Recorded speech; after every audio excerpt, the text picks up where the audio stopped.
Good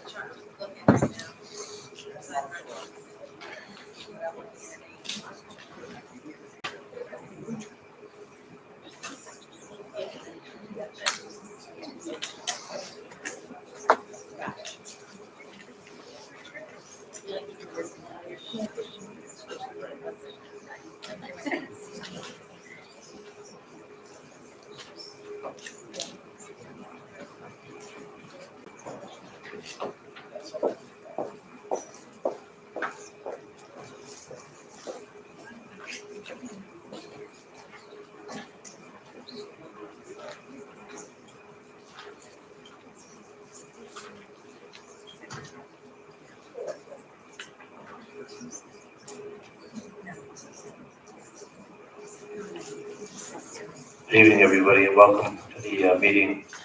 I ask you to stand for the pledge. I'm going to ask you to please remain standing. We're going to have a moment of silence for students in district who tragically passed away over a week ago in memory of Lisa LaPena. So we're going to stand for the pledge and keep standing. Thank you.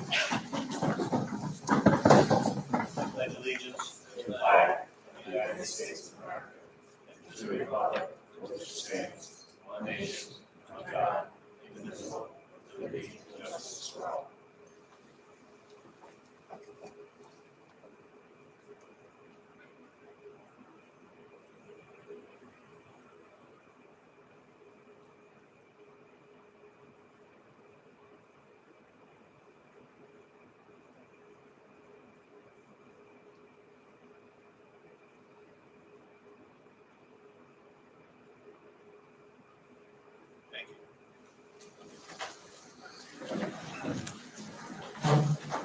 Just want to give a couple of shout outs, one to West School for their concert last night. The concert season has begun, so it was nice to see the West Schoolers out, and they gave a wonderful concert last night. And to the middle school, which had induction to National Honor Society, middle school chapter last week. A lot of students were here, and it was nice to see students and parents celebrating academic achievement.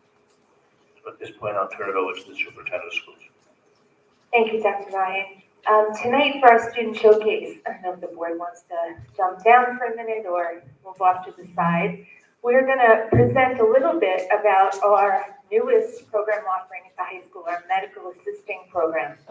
And as many of you know, we last year contracted with Massive OCs to bring one of the Barry Tech programs to district.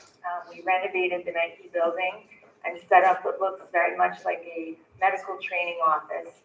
And we had 6 students this year who started this program to become certified as a medical assistant. So just 2 seconds from me, and I'm going to let one of the students talk. Why medical assisting? Well, first of all, it's one of the most up-and-coming careers in our country right now. It's also, and these are all pictures of our students interspersed, it's also something that students can use as a buildable opportunity. So what do they learn in this program? If you go to urgent care or City MD, the person who does your intake, takes your pulse, your vitals, does some of the basic medical procedures, those are medical assistants. They also learn how to do things like EKGs, do blood draws, do routine blood tests, and conduct hearing and vision screenings and other routine kind of initial tests. They learn a lot about professional communication, law, ethics, as well as the myriad of computer applications that medical professionals use these days. As you know, everyone's got an iPad, even in the hospital, and everything is computerized, and they learn about that as well. And they learn it from a professional in the field. The students who complete this 2-year program get a certificate. It makes them eligible for employment in that field right away. But the great thing is it's also a buildable credential. This is really why we're excited about bringing it here. Our students could use this as a career. They could use it as a starting point if they want to explore other careers in the health and medical field. They can use it to help work their way through college, which who doesn't need that these days with the cost of college? And they can really use it as an entry point to a whole bunch of different medical careers, which, as you know, especially on Long Island, are in high demand right now. So this is really a program that we have been very proud to bring here, and happy to say to the board that we have 25 of our students who will be registered for this program next year. I would like to invite up one of our current students, Akaya Alexander, who is one of our wonderful students in this program now.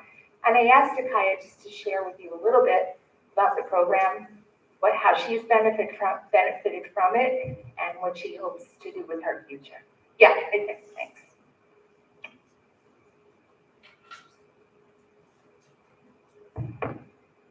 Okay, hi everyone. My name is Akaya. I'm a junior and I'm currently enrolled in the NASA BOE program. I'm not really good at public speaking. Basically, she Dr. Gallagher kind of explained like the gist of the program, but I definitely think it's a good opportunity for a lot of high school students because there are places like across Long Island and across the country who don't have these kind of programs. So I think this program actually gives us a really good head start. And I'm not sure if it's familiar, but BOE in itself, they have in Westbury, they have like a series of like different, jobs that you can do. So having the program, the BOE program in itself is really good, but this medical assisting program, there's like a high demand for medical, for jobs in the medical field. That's always going to be something that people need. You're always going to need doctors, nurses, things like that. So going through this program, when you graduate, you get a medical assistant certification. You get CPR certified, first aid certified, and it's very good. I think the location that they decided this year was actually really good because being that I'm a junior, there's certain classes that I need to take and certain classes that I just don't need to take, and being that it's so close, rather than if you were going to the Westbury facility, you'd have to have your fifth period would have to a free period, like a lunch period. You'd have to travel to BOCES, and you could miss out on a class that you may need. But being that it's 5 minutes away from the school at the Nike Alternative Center, it's a lot easier for me to get the credits that I need. I'm taking IB English, IB HODA, which is History of the Americas, as well as IB Math application. And then I also have a gym class, which is required. So that's 4 periods in a day, and then I have a 5th period, lunch period. And then at the end of 5th period, beginning of 6th, we have a bus that picks us up and takes us over there, and then it also brings us back to the high school, which is convenient for me, because I'm actually one of the only girls in the program who does sports. So it's I'm not late for my sports, things like that. I just think what do you want to do? I wanna work in the medical field. I wanna do something pediatric. I'm just not exactly sure what I wanna do specifically, but I wanna do something pediatrics. Program is definitely a good foundation for it. And it helps us a lot. The girls that are in the program are all so very different from one another, and we actually create a lot of good bonds. We talk about it all the time. We're you can do this program, I probably would talk to you. But we're the best of friends. We talk about any and everything. And yeah, being that the way that the classroom is set up, the teacher that we have, she's amazing. I love her. We all love her so much. And her name is Monica Celia. I don't know if you guys know, but She's also a Long Beach High School graduate. Yes, she's amazing. But yes, the program is really good. Not only are we learning medical focused things, we kind of learn teamwork and communication skills and things like that. So there's a lot of different positive things there. Thank you so much. Thank you.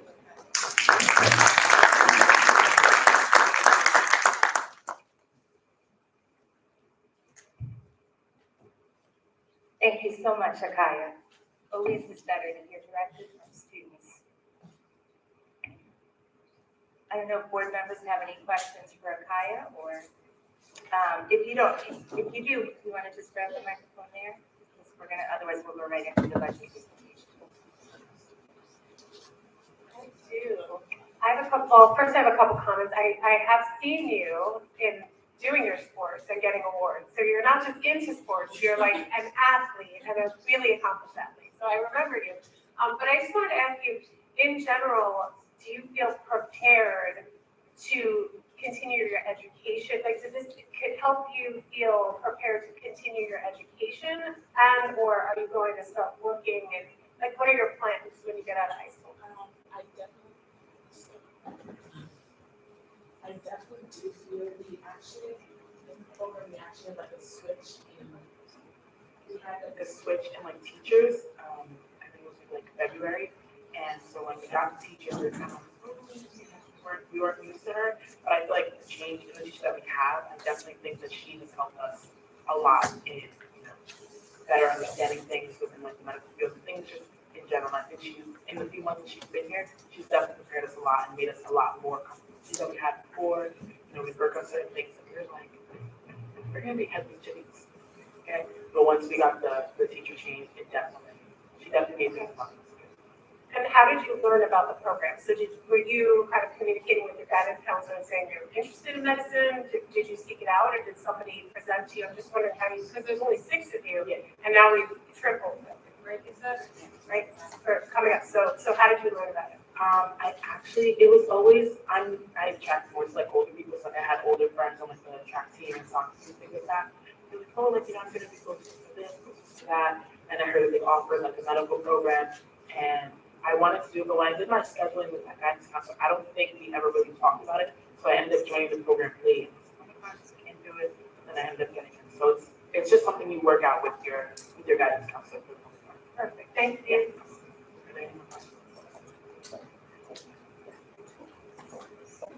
Thank you.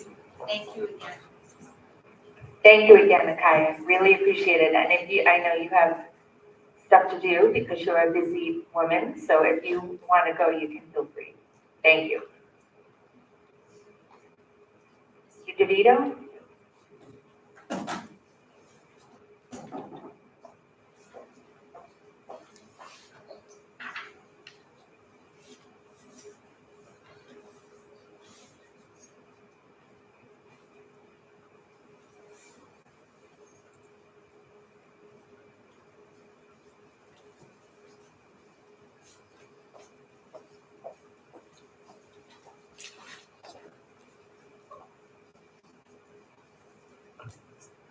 Good evening, everybody. This is going to be our last budget presentation of the year. This evening is actually the budget hearing, which is an opportunity for anybody in the community to come up and say what they like about the budget, what they don't like about the budget, say anything they want, but we cannot change it, right? The budget has already been adopted by the board. Next week is the vote, so the community has a chance to vote on the budget. And today is what's called the hearing, and we're just going to do a very brief presentation. It's kind of like a recap, and it's important for 2 reasons. One, it's always nice to just wrap things up and hit the highlights, but it's also important because we've been seeing some misinformation out there. So it's another opportunity for me to stress what's factual. So we're going to start by talking about the total district budget. You see, yes, the total budget is increasing by about 7 million, okay? But this 4.93% increase is a bit misleading because about $4.3 million we already have on hand to support capital projects that are actually in this budget. So that is something that some people may not understand, and hopefully they'll have a better understanding now, they'll have a better understanding next week when they go to vote, that although you see here a 4.93% increase, 4.3 million of that, about 3% of that budget is actually matched by revenue we already have to pay for some of the capital projects. I'm also going to talk about the fact that this budget, this increase in spending, is supported by a 0% increase in the tax levy. So you'll understand a little bit better, hopefully, at the end of this presentation, how can we increase the budget and still keep the tax levy at the same level that it is in the current year, and actually the same level that it was last year. So we're talking 3 years in a row of the same tax levy level. 2 years in a row of a 0% increase, but yet the budget itself is increasing. How? I'm going to talk about it more detail, but just to say it very succinctly, it's because other revenue categories are supporting the increase in the budget, and you'll see that when we talk about revenue. What's in the budget? All current programs, there are no program cuts. Everything that students are enjoying in the current year, they'll continue to enjoy next year. We also have new Chromebooks for incoming 6th and 9th grade. We try to replace these Chromebooks as they start to wear out. So for the new 6th graders and 9th graders, they'll be getting new Chromebooks. We're also going to get some additional iPads for our K-5 students. We're also going to have a new math curriculum through iReady. So it's going to be a new program for our elementary school students, so we're really excited about that. Increases in staff to cover the additional instructional period at the elementary school. We've spoken a lot about this new discovery period and what that means. Additional instructional time for the elementary teachers. We have a longer day for next year, and in order to staff that properly, we're going to hire some more teachers, and that is also what's in the budget for next year. A new science research teacher. Most of that time is going to be spent at the high school, a little bit at the middle school. Again, to grow our science research program, we're hiring a dedicated science research teacher. That's in the budget for next year. More technology, business, and art classes at the high school, and in exchange, right? Because, we always try to see where the need is, where the interests of the students.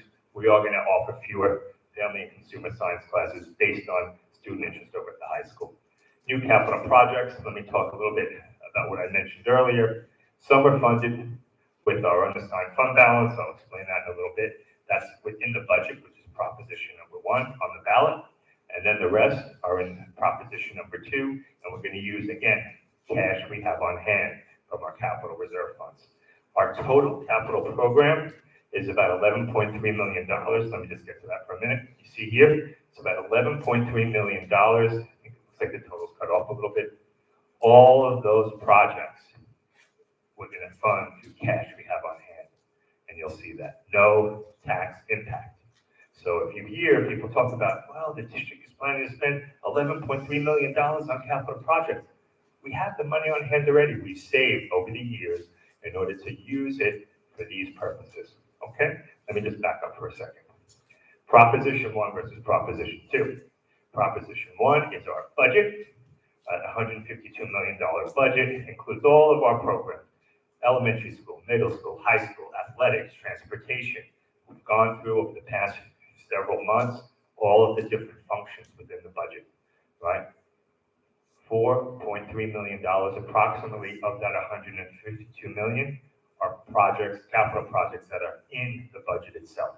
There's a reason why we have it broken out, and I'll get to that in a minute. Some of the projects that are in that $4.3 million is the reconstruction of the bathrooms at the high school, including those new bathrooms at the high school that we want to put between the cafeteria and the library. Also, the replacement of the rooftop air conditioning unit at West School. In Proposition 1, the budget you'll see on the ballot, Proposition number 2, is just about asking the community for permission to spend money in the district's capital reserve funds. We have 2. It's required by law. We have to ask the community for permission to spend the money we already have. No tax impact. We're just asking for permission. Within within that proposition is mostly the work that we want to do here at the middle school, which is to convert the steam heat to hot water heat. And it also air conditions a few of the classrooms, the music classrooms in the middle school wing. Right over here next to the auditorium. What's also in the budget, the continuation of the district's flexible furniture initiative, additional coaches, sports at the middle school and high school, where we have a lot of participation among our students. And in order to keep things safe on the field, we want to add some coaches to a few sports. And also, we have a vehicle replacement policy where we try to retire some school buses that have been, on our streets for, about 15 years. We try to retire them and buy new buses. So we're getting 3 new large buses, 2 new small buses. I spoke a little bit about that. I'm not going to go into the details here. It's on the website. We've spoken about it over the past several months. But as you can see, some of the projects, like I said, are in the budget, Proposition 1, and some of these are in Proposition 2. So why do we have it split out among that? Well, first off is we know we had some additional money in our unassigned fund balance, which is like our savings account, beyond that 4%. So we wanted to spend that towards capital projects, and then the balance we wanted to use from our capital reserve funds. When you look on the ballot, you'll see in Proposition 2 that we have a certain amount, I think it's about $1.5 million from our long-range capital project, capital reserve fund, and about 5.5 million from our 2018 capital reserve fund. The reason why we have it broken out in that way is because we want to exhaust all the remaining funding in a capital reserve fund that we established about 15 years ago, so that we close that out, and then the balance is from the one that we started a couple of years ago. It's just a matter of just using up the funding that we have in one, so we can close that out, and then just keep the other one from 2018 going for the future. Let's talk a little bit about revenue, and then we have a couple of new slides that I want to share with everybody. So you see here, these are the different revenue categories. We always start with state aid, because that's the money that we get from the state to support our educational programs. And you see here that there's an increase of about 1.3%. That is the total amount of additional revenue that's projected compared to what's projected for the current year. Overall, state aid is composed of a bunch of different categories, but overall, we're anticipating about 1.3% of an increase. The LIPA pilot, we're expecting more LIPA pilot. Money we get from LIPA, payment in lieu of taxes, is the acronym for pilot. And then a big increase in other revenue. And that's mostly attributed to the fact that we now feel comfortable baselining some of the money we get from Island Park for tuition.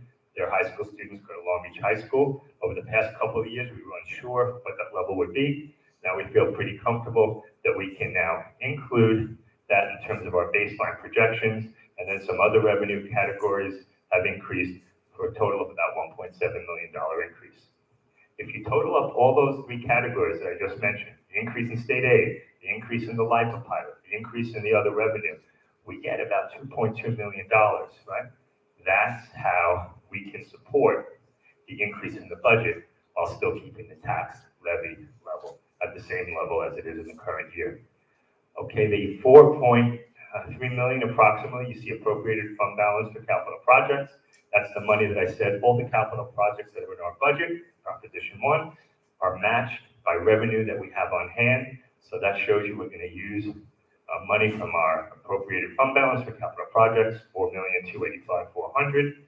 And then there's a slight increase in what we're appropriating towards our general operating from the district savings account to kind of close that gap. So again, we can keep the tax levy level, even though the spending plan does increase a little bit. And again, 4.93 increase on the revenue side, 4.93 increase on the spending side, they balance. Okay, a couple of points on the state aid. You may see, I say here, 3% increase in the foundation aid, but a 1.3% increase in overall state aid. How is that the case? Well, 3% is a category. Foundation aid is a category of state aid, and that is increasing by $551,000. However, there are some other categories, the spending categories, we call expenditure-based categories, that are going down a little bit in this point in time. If we take a look where we are next fall, you may see it come up again. It's somewhat of an approximation based on what the district snaps, what the state snaps in terms of our spending, but that can go up or down a little bit. But this is something that will remain constant, the fact that we have about $500,000 of additional foundation aid. Here's something that I updated. So several years ago, I put in some information about the tax rate. So this is different than the tax levy, right? So the tax levy is the total amount that we ask the community for to support our programs. That's then, once we get information from the county, gets converted into a tax rate that then is multiplied by the taxable value, each individual property owner's taxable value, to determine the tax amount, the school tax amount. What I want to show here is that Long Beach, you see, is ranked number 51, meaning number 1 is the highest, 56 is the lowest tax rate. So you see here, again, nobody really enjoys paying taxes, right? We know that it's something that people usually dread, but to know that we are 51 out of 56 in terms of the lowest tax rate should be somewhat comforting. And you see here, if you take a look at who's at number 1, Hewlett Woodman, number 2, where, I gave a sample, 9, 21. It's a range of different districts in terms of their affluence. So it's not always determined by how affluent a particular district is as to what the tax rate is.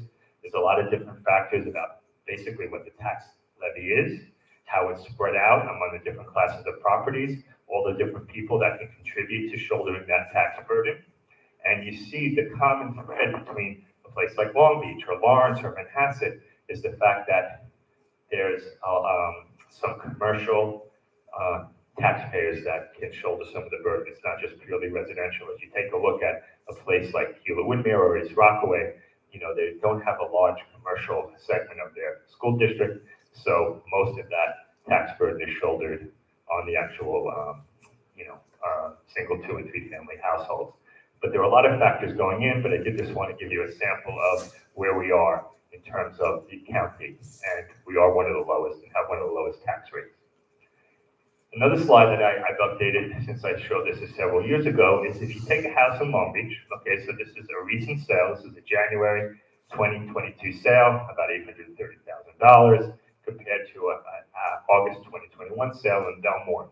And you see the sale price is a little bit different, and that's because, whatever the sale price is going to be determined on an agreement between a buyer and a seller. And it's always, you never know where the market is at a certain point in time, but you take a look at the assessed value, right? The assessed value of this property in our district is about $625, and again, that's per, I think, 1,000 of assessed value. But if you take a look at where it is in Belmore, it's pretty much the same level, right? So you have a $625 in Long Beach and $627 in Belmore. But now take a look at the tax rate, right? And the school tax amount. For that similar assessed value home in Long Beach, they pay about $7,800 in school tax. For that same level of assessed value in Belmore, they're paying close to $12,500 in terms of school tax. And that's because of the tax rate, right? That's because our tax rate in the current year is about $1,578, where in Belmore it's $2,632. So it's about 30% higher in Belmore. And that's something else, again, trying to just give everyone a context in terms of taxes, where you'll pay less taxes, right? The lower amount in Long Beach versus in Belmore. We're at the budget hearing right now, and the budget vote and board trustee election is next week, 1 week away on May 17th. And for those of you who are here, those of you who are watching, hopefully have a little bit more information to spread to friends and neighbors in the community so people just have the facts when they get out and vote. Okay? Thank you for listening. Thank you for your attention. And I'm able to answer any questions that first the board may have. Thank you.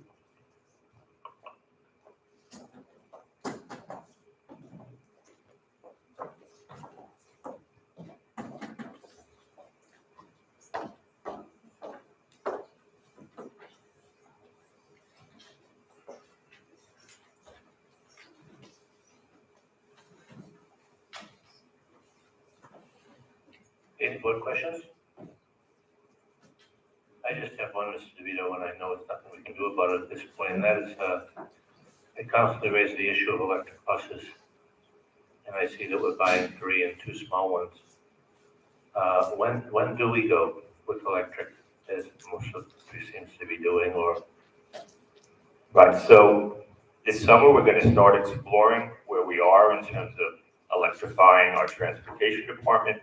I know up until this point, the technology was not really reliable to the degree that we wanted to use it for our students. It's new. I know it's something we want to look into, but we are going to start looking at it this summer in terms of planning for the future. And it's a lot more involved than just buying a bus. We have to have a charging station.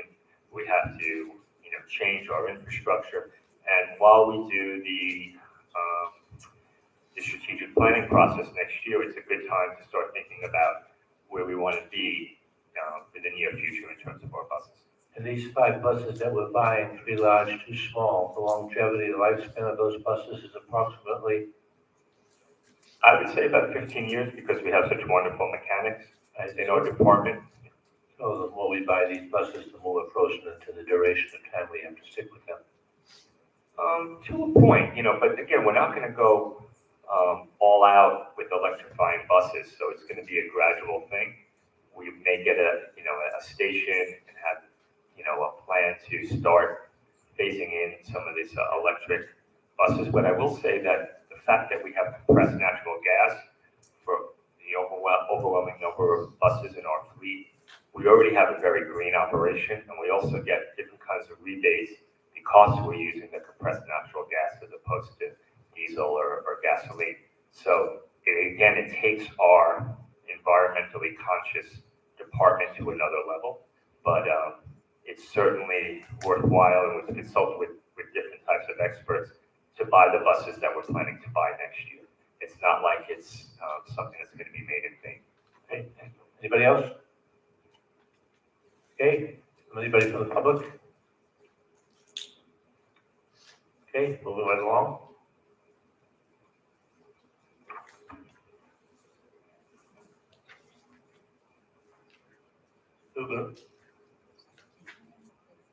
Okay, motion to close the budget hearing? Motion. Second? Any discussion? Okay, Ms. Pace? Yes. Mr. Pinto? Yes. Rona? Yes. Ms. Conley? Yes. And I vote yes. Okay, student organization announcements? Questions or comments from the public on tonight's agenda only? Treasurer's report and extracurricular, extra classroom activity funds for March 2022. Approval of minutes for executive session of April 12, 2022, executive session, regular meeting of April 26, 2022. May I have a motion? Motion. Have a second? Second. Any discussion? Ms. Pace? Yes. Mr. Pinto? Yes. Ms. Verona? Yes. Ms. Conley? Yes. And I vote yes.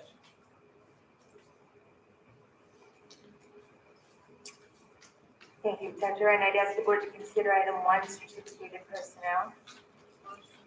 And Mrs. Conway seconded. Any discussion? Okay, Ms. Pace? Yes. Mr. Pinto? Yes. Mrs. Verona? Ms. Conley? Yes.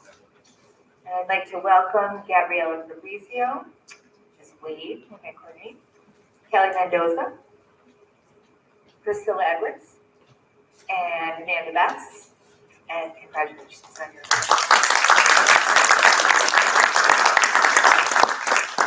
Item 2, non-certificated personnel. I'll make the motion. May I have a second? Second. Mr. Pinto, any discussion? Ms. Pace? Yes. Mr. Pinto? Yes. Ms. Verona? Yes. Ms. Conway? Yes. And I vote yes. I'd ask the board to consider items 3 through 7 together. Mr. Roman, make a motion. A second? Second. Ms. Pace, any discussion? Ms. Pace? Yes. Mr. Pinto? Yes. Ms. Verona? Yes. Ms. Conway? Yes. And I vote yes. Item, Thank you for the donations. They're actually pretty cool. Donations and stuff. items 8 and 9 are second readings of policies. No action is required.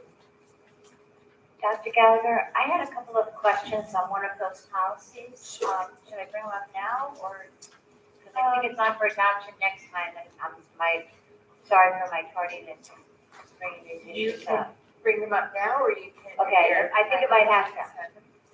I think it might have to, it could still be on for approval next time. Okay, these are my issues. It's policy number 8260. It's called Title I Parent and Family Engagement. And throughout the policy, it talks about parents.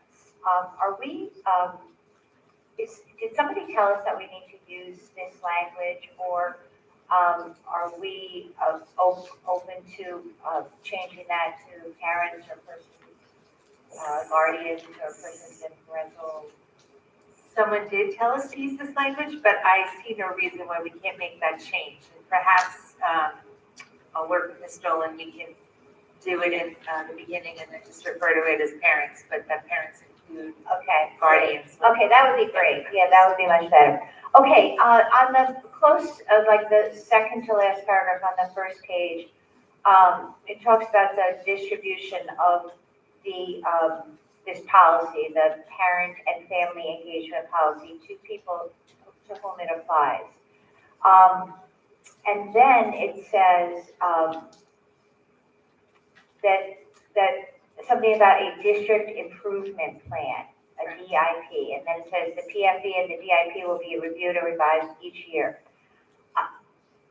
First of all, I didn't see a district improvement plan in the policy, so I'm not exactly sure what that is. Sure, so I can address both of those things.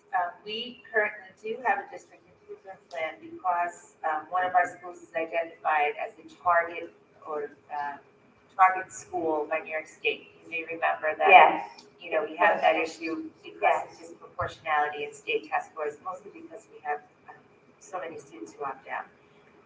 So we do have a district improvement plan.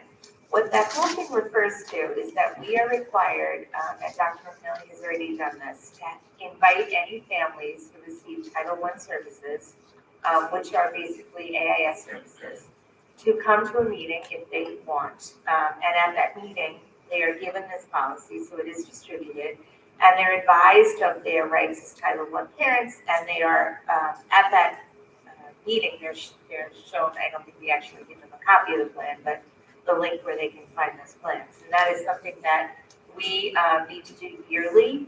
And this all came about as a result of working with the state on, the state does audits on title programs and tells us, you really should have this policy, you should be having that meeting. So we're making those changes based on recommendations from the state.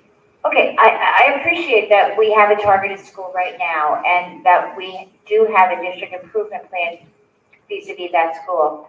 However, we're not always going to have, necessarily, always going to have it. I think you're only a targeted school for like 3 years or so. right? Generally, except for Okay. COVID. So, I don't know, I feel like the language there needs to change because the policy assumes that there's going to be a district improvement plan in place. And in my mind, what my hope for the district will be is that the district improvement plan is the exception rather than the rule. Okay, that's fine, we can adjust that language. Okay, I also had just a couple, and I'll send those back to the policy committee. There were just some grammatical and spacing kind of issues. My last issue is at the bottom of, the numbers of the pages are kind of wonky here. I think it's at the bottom of page 2. The first bullet says, provide assistance to parents in understanding such topics as the challenging New York academic standards, state and local academic assessments, requirements of the program, blah, blah, blah. Why would you put in the challenging New York, why is that word in there? They're the New York State standards or they're not. Maybe they're challenging, maybe they're not.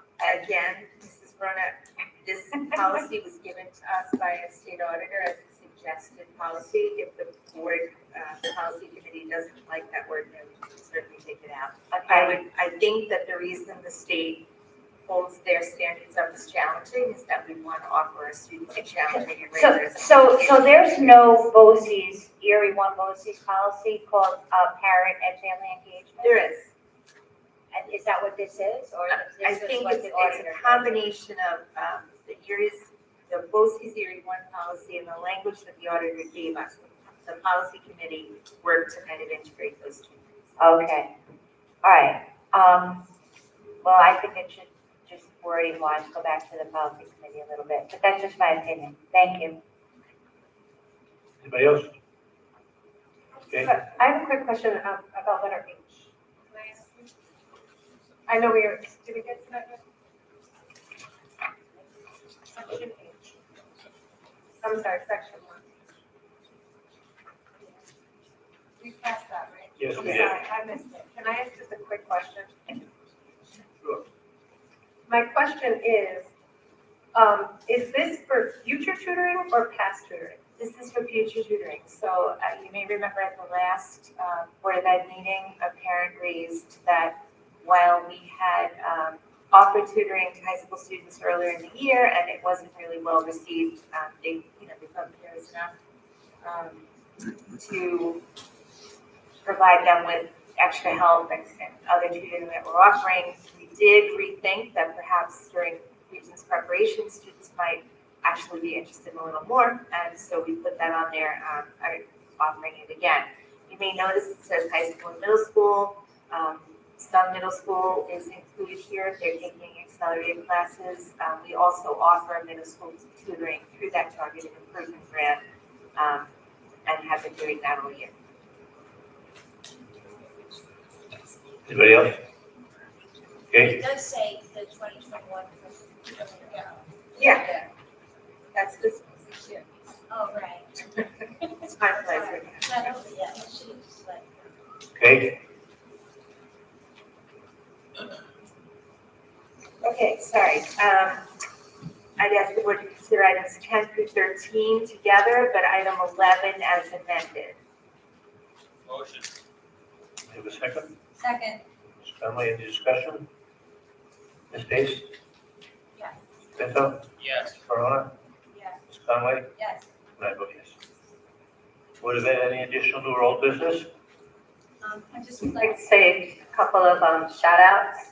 I was able to go to the IB dance last week, and boy, was it amazing. You had to see our students, they were just fabulous. And I also got to have a chance to go see Cabaret Night last Friday. But again, to hear our students sing and have the ability to go on stage and just sing in front of an audience is truly remarkable. So I admire all of them, all of their hard work, and for all the teachers, staff, and the PTA for all they did to help our kids through both programs. Thank you. Anybody else? Yeah. Two things. One, I attended the district art show this weekend. It was great, seeing all the artwork from the lower grades to the higher grades. It was really enjoyable. Above my own child's work, I saw just a wide range of all the great arts that are, it's everything that's presented by our students. Also, on a separate note, I have I'm sharing the news of another person who passed away in our Long Beach community. Dr. Rebecca Adler-Langsman, she was a graduate of class of 2001. She was a valedictorian in class of 2001. After that, she went to Yale, got her undergrad there, then went to UPenn, got her MD, and then went to Harvard and got her MBA. She passed away on April 25th from a very aggressive form of cancer. I just want to send her condolences to her family, her parents still live in town. Her most recent job was working for the VA. So with a resume like that, you pretty much have any opportunity you want in the field of medicine. Her most recent job, she worked as the head of hospice care for the VA in New Mexico, where she was director of that. And she moved there and met her husband, and she had 2 kids, and I sent our condolences to their family. It's just sad that another loss in our community, and we wish her family well. You know, I actually coached Rebecca in tennis. She was first doubles, and she was truly an outstanding kid. And I just said to Mr. Pinto when he mentioned this to me, that certainly would make a wonderful posthumous recommendation to the High School Wall of Fame, because there's people like Rebecca that we truly want to memorialize and remember and have stand out to kids as great examples of Long Beach pride. Anybody else? I just have one thing. I'm thrilled that our medical assistant program went from 6 students to 25 in 1 year. I think that's amazing. I see the commitment of our district to exploring opportunities other than straight academics for students who may or may not want that path. And I've seen over the years, and I see even next year, that we're doing more and more CTE opportunities. And I applaud us for that. So I did notice on Facebook that last Monday was Commitment Day at the high school. And I'm wondering, do we either, well, We do. I know what you're going to ask. okay, well, maybe there's one person out there that doesn't know what I'm gonna ask. Do we do something special for students who choose to not attend college, the equivalent of a commitment day for those students? So what we do, I actually love, and I think it's a model for high schools, to be honest with you. Each student fills out a form that indicates their post-secondary plans, whether it's military, work, a gap year, travel, college. And the high school staff creates a placard for each student that goes up on the wall in the commons, and it celebrates all of the different pathways that our students choose, regardless of what it is.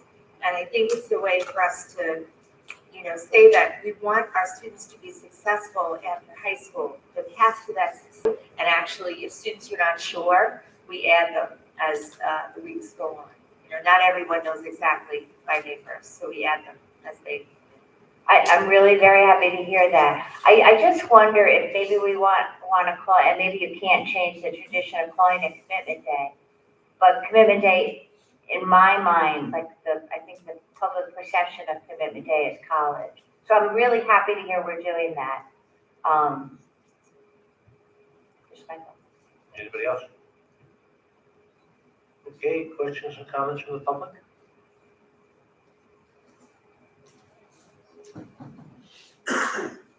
Okay.